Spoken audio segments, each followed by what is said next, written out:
म भर्खर हाम्रो जेनजी अभियन्ता साथी माजिद अन्सारीको पक्राउ गरेको भिडियो हेरेर आउँदैछु।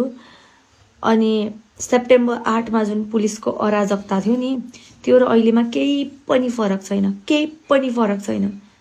100 दिन मनाइयो हैन, अस्ति सरकारमा पुगेको, पावरमा पुगेको 100 दिन मनाइयो। 100 दिनसम्म पनि फेसबुकमा स्टेटस लेखेर त्यति बेला तपाईहरुलाई मेरो साथ र समर्थन छ भनेर भन्ने बेलामा तपाईलाई राजनीतिको याद आएन हैन, स्टुडेन्टहरु राजनीति गर्नु हुँदैन भनेर याद आएन, त्यति बेला तपाईले नै हैन हामीलाई पठाएको। बालिनजी तपाईको स्टेटस देखेर हजारौं स्टुडेन्ट्सहरु त्यो दिन सडकमा पुगेको थियो। तपाईकै स्टेटस हेरेर जानी कति जनालाई गोली लागेर आज हामीहरुमा हुनुहुन्न। अनि जब तपाईको सरकारको बेलामा तपाईको सरकारले राम्रोसँग काम गर्न सकेन, प्री प्लानिङमा चल्न सकेन, राम्रोसँग आफूले प्रमिस गरेको प्रमिसेसहरु फुलफिल गर्न सकेन, त्यसको विरुद्ध उभिदाखेरि तपाईले हामीलाई त्यही सेम ट्याक्टिक युज गर्नुभयो हैन। यही दिन देख्नलाई हामीले बालिन सरकार गरे होला हैन। के फरक छ केपी ओली र बालिन शाहमा? केही फरक छ? केपी ओलीको शासन र बालिन शाहको शासनमा केही फरक छ? अझै अराजकता छ।